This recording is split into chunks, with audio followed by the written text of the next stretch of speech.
Hi ನಮಸ್ತೆ, ನಾನು ನಿಮ್ಮ ರೀಸ್ಟೈಲ್ ಪ್ರವೀಣ್. ಇವತ್ತೇನಂದ್ರೆ ಸಿಕ್ಕಾಪಟ್ಟೆ ಜನ ಯಾವಾಗೂ ಕೇಳ್ತಾ ಇರ್ತಾರೆ, ನಮ್ಗೆ ಏರ್ ಫಾಲ್ ಆಗ್ತೈತೆ, ಆ ಏರ್ ಫಾಲ್ಗೆ ಏನು ಮಾಡೋದು, ಟ್ರೀಟ್ಮೆಂಟ್ ಏನು ಅಂತ ಕೇಳ್ತಾ ಇರ್ತಾರೆ. ಈ ಈ ಏರ್ ಫಾಲ್ಗೆ ಟ್ರೀಟ್ಮೆಂಟ್ ಅಂದ್ರೆ ಮೈನೊಂದು ಸ್ಪಾ ಮಾಡ್ಕೋಬೇಕು. ಇಲ್ಲ ಅಂದ್ರೆ ಮನೆಯಲ್ಲೇ ನೀವು ನಿಮ್ಮ ಮನೇಲೇ ಸಿಗುತ್ತೆ ಇಂಡಿಯನ್ಸ್, ಅದನ್ನ ಯೂಸ್ ಮಾಡ್ಕೊಂಡು ನಿಮ್ಗೆ ಏರ್ ಫಾಲ್ ಏನಾಗುತ್ತೋ ಅದನ್ನ ಕಂಟ್ರೋಲ್ ಮಾಡ್ಕೋಬಹುದು. ಅದು ಹೇಗೆ ಕಂಟ್ರೋಲ್ ಮಾಡ್ಕೋಬಹುದು ಅಂತ ನಾನು ಇವತ್ತು ನಿಮ್ಗೆ ಹೇಳ್ಕೊಡ್ತೀನಿ.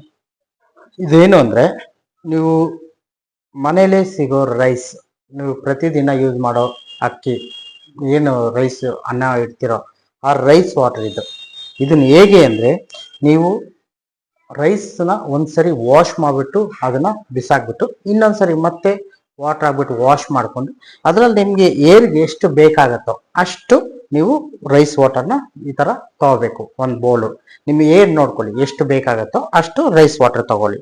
ಮತ್ತೆ ಕೊಕೊನೆಟ್ ಆಯಿಲ್, ಕೊಬ್ಬರಿ ಎಣ್ಣೆ. ಈ ಆಯಿಲು ನಿಮಗೆ ಒರಿಜಿನಲ್ ಸಿಗ್ಬೇಕು. ಅಂದ್ರೆ ಇದು ಪ್ಯಾರಾಶೂಟು ಈ ತರ ಎಲ್ಲ ಸಿಗುತ್ತೆ, ಅವೆಲ್ಲ ನಿಮ್ಗೆ ಕಮ್ಮಿಗೂ ಸಿಗುತ್ತೆ. ಚೆನ್ನಾಗಿರೋ ಆಯಿಲ್ ನಿಮ್ಗೆ ಒಂದು 300 ರುಪೀಸ್ ಆಗ್ಬೋದು 1 ಲೀಟರ್. ಆ ತರ ಆಯಿಲ್ ತಗೊಂಬಂದು ಇದನ್ನ ಒಂದು ಮುಚ್ಚಳ ತಗೊಳ್ಳಿ ಅಷ್ಟೇ. ಅದ್ರ ಜೊತೆಗೆ ನೀವು ಪ್ರತಿದಿನ ಯೂಸ್ ಮಾಡ್ತಿರಲ್ಲ ಶಾಂಪು, ಅದು ಯಾವ ಶಾಂಪು ಯೂಸ್ ಮಾಡ್ತೀರೋ ಸೇಮ್ ಶಾಂಪುನೇ ಕಂಟಿನ್ಯೂ ಮಾಡಿ. ಅದೇ ಶಾಂಪು ತಗೊಳ್ಳಿ.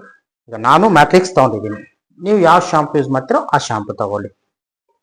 ಇದು ಹೇಗೆ ಯೂಸ್ ಮಾಡೋದು ಅಂದ್ರೆ, ಈಗ ನೀವು ಈ ರೈಸ್ ವಾಟರ್ ಏನಾಯ್ತು, ಈ ರೈಸ್ ವಾಟರ್ನ ಒಂದು ಬೌಲ್ಗೆ ಹಾಕೊಳ್ಳಿ. ಅದ್ರ ಜೊತೆಗೆ ನೀವು ಏನು ಕೊಕೊನೆಟ್ ಆಯಿಲ್ ಇರುತ್ತೋ ಆ ಕೊಕೊನೆಟ್ ಆಯಿಲ್ನ ಅದರೊಳಗಡೆಗೆ ಹಾಕೊಳ್ಳಿ.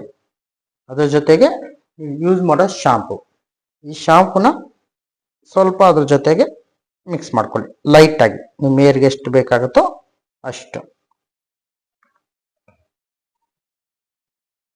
ಈ ಮೂರು ಆದ್ಮೇಲೆ ಇದನ್ನ ನೀಟಾಗಿ ಮಿಕ್ಸ್ ಮಾಡ್ಕೋಬೇಕು. ನೀವೊಂದು ದೊಡ್ಡದಾಗಿ ಒಂದು ಬೋಲ್ ತಗೊಳ್ಳಿ, ನಾನು ಚಿಕ್ಕ ಬೋಲಲ್ಲಿ ಮಿಕ್ಸ್ ಮಾಡಿ ನೋಡಿಸ್ತಾ ಇದ್ದೀನಿ. ಅದನ್ನ ಈ ತರ ಒಂದು ಕಾಟನ್ ತಗೊಂಡು ಸ್ಕ್ಯಾಲ್ಪ್ಗೆ ಅಪ್ಲೈ ಮಾಡಬೇಕು. ಈ ತರ ನೀಟಾಗಿ ನೀವೇ ಮಾಡ್ಕೊಂಡು ಹೋಗಿದ್ರೆ ಕೈಯಲ್ಲಿ ಮಾಡ್ಕೊಳ್ಳಿ, ಇಲ್ಲ ಕಾಟನ್ ಅಲ್ಲಿ ಮಾಡ್ಕೊಳ್ಳಿ, ಇಲ್ಲ ಯಾರನ್ನ ಮನೇಲಿದ್ರೆ ಅವ್ರಿಗೆ ಹೇಳ್ಬಿಟ್ಟು ಈ ತರ ಅಪ್ಲಿಕೇಶನ್ ಮಾಡಿಸ್ಕೊಳ್ಳಿ. ಇದನ್ನ ನೀವು ಮಸಾಜ್ ಮಾಡಬೇಕು. ಈ ತರ ನೀವು ಮಸಾಜ್ ಮಾಡ್ಕೋಬೇಕಾಗತ್ತೆ. ನೀವೇ ಈ ತರ ಕುತ್ಕೊಂಡು ಮಸಾಜ್ ಮಾಡ್ಕೊಳ್ಳಿ.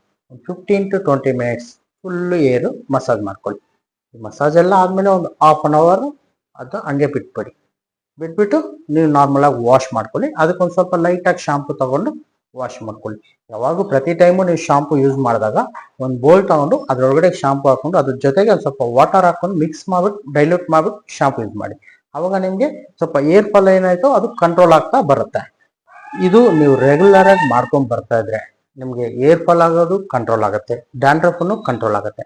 ಯಾರಿಗೆಲ್ಲ ಜಾಸ್ತಿ ಡ್ಯಾಂಡ್ರಫ್ ಇರುತ್ತೆ, ನಮ್ಗೆ ಡ್ಯಾಂಡ್ರಫೇ ಕ್ಲಿಯರ್ ಆಗ್ತಾ ಇಲ್ಲ ಅನ್ನೋರ್ಗೆ ಇದು ಯೂಸ್ ಮಾಡಿ. ಈ ತರ ಟ್ರೀಟ್ಮೆಂಟ್ ಮೈಂಟೈನ್ ಮಾಡ್ಕೊಳ್ಳಿ. ಇದು ರೆಗ್ಯುಲರ್ ಆಗಿ ಮಾಡ್ತಾ ಇರಿ. ವೀಕ್ಲಿ ಒಂದು 2 times 3 times ಇದು ಮಾಡ್ತಾ ಇರಿ. ಇದರಿಂದ ಏನಾಗುತ್ತೆ ಅಂದ್ರೆ ಡ್ಯಾಂಡ್ರಫ್ ಕ್ಲಿಯರ್ ಆಗುತ್ತೆ, ಮತ್ತೆ ಏರ್ ಫಾಲ್ ಏನಾಯ್ತೋ ಅದು ನಿಧಾನಕ್ಕೆ ಕ್ಲಿಯರ್ ಆಗ್ತಾ ಬರುತ್ತೆ. ಮತ್ತೆ ಏರ್ ಫಾಲ್ ಅಂದ್ರೆ 2 types ಬರುತ್ತೆ ಏರ್ ಫಾಲ್. ಒಂದು ಸ್ಕ್ಯಾಲ್ಪ್ ಇಂದ ಏರ್ ಫಾಲ್ ಆಗುತ್ತೆ, ಒಂದು ನಮ್ಮ ಏರು ಅರ್ಧದಿಂದ ಕಟ್ ಆಗುತ್ತೆ. 2 types ಏರ್ ಫಾಲ್ ಆಗುತ್ತೆ. ಅದು ಹೆಂಗೆ ಮೇಂಟೈನ್ ಮಾಡಬೇಕು ಅಂದ್ರೆ, ಒಂದು ನೀವು ರೂಟ್ ಇಂದ ಏರ್ ಫಾಲ್ ಆಗೋದು ಈ ತರ ಟ್ರೀಟ್ಮೆಂಟ್ ತಗೊಬೋದು, ರೂಟ್ ಇಂದ ಅವ್ರು ಏರ್ ಫಾಲ್ ಆಗೋದು ಈ ತರ ಟ್ರೀಟ್ಮೆಂಟ್ ತಗೊಬೋದು. ನಿಮ್ಗೆ ಏರ್ ಮಧ್ಯದಲ್ಲಿ ಕಟ್ ಆಗೋದು ಏರ್ ಫಾಲ್ ಏನ್ ಮಾಡ್ಬೇಕು ಅನ್ನೋದು ನಾನು ನೆಕ್ಸ್ಟ್ ನಿಮ್ಗೊಂದು ವಿಡಿಯೋ ಮಾಡಿ ನೋಡಿಸ್ತೀನಿ.